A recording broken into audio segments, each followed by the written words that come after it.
Imagine you're walking with your child on a quiet January morning. You glance into a vacant area, and what you see scars you for the rest of your life.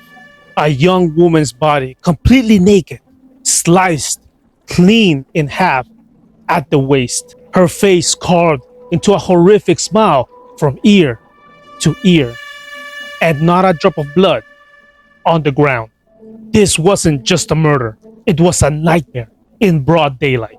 Her name was Elizabeth Short, and she would be known as the Black Dahlia.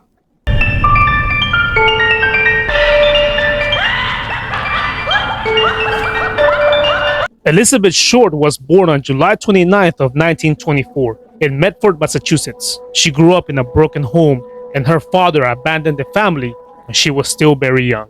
She always dreamed of becoming a star, so she moved around the country working and trying to break into modeling, and when she was 22 years old, she finally made it to Los Angeles. She was beautiful with jet black hair, pale skin, and a love for wearing sheer black clothing. She lived a normal life, crashing with friends, dating around, spending nights at the movie theaters. But unfortunately, instead of fame, she found struggle, which reflects her final days. On January 9th of 1947, Elizabeth was in San Diego staying with a friend, and there she met Robert Red Manley, a married salesman, in which he offered her a ride back to Los Angeles.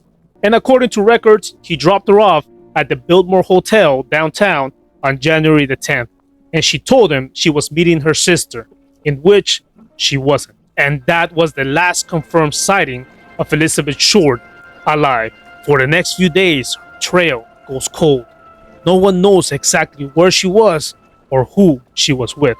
And then, on the horrific morning of January the 15th of 1947, Betty Bersinger was pushing her 3-year-old daughter in a stroller along South Lawrence Avenue. And at first, she thought she saw a mannequin lying on the floor, broken in half, about a foot apart. But what Betty found wasn't a mannequin. It was Elizabeth Short's body that had been severed in half at the waist with surgical precision. She was completely drained of blood. Her skin was ghostly white, and the killer had washed the body before dumping it.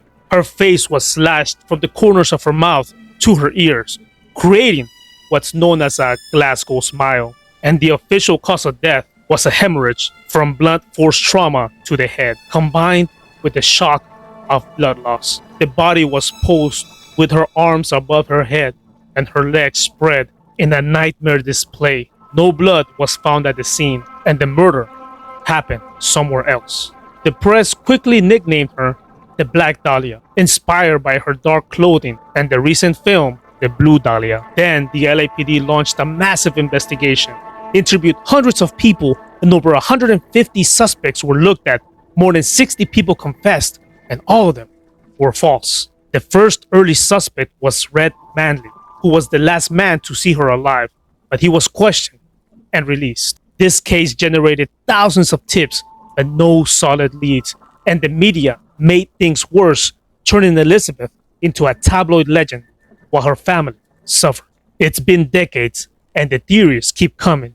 Some point to Dr. George Hodel, a wealthy Hollywood doctor with a dark reputation. His own son, former LAPD detective Steve Hodel, spent years investigating and believes his father was the killer, but no definite proof has ever surfaced. Other wild ideas involve gangsters, jilted lovers, or even a connection to the Cleveland torso murders. And some people claim this was a police cover-up.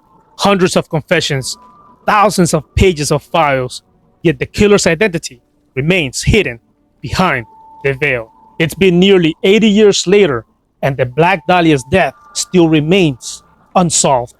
Elizabeth Short came to Hollywood chasing a dream, but instead, she became a symbol of its darkest shadows. What do you think happened? Was it a random psychopath? Maybe someone she knew, or something even more sinister? Drop your theories below and tell me, which dark case do you think we should uncover next? This is a brand new channel, so I would appreciate it if you hit the subscribe button and the bell, which lets me know at least I did a little bit of a good job. And stay tuned for more stories to come. Thanks for watching. I'll see you in the next one.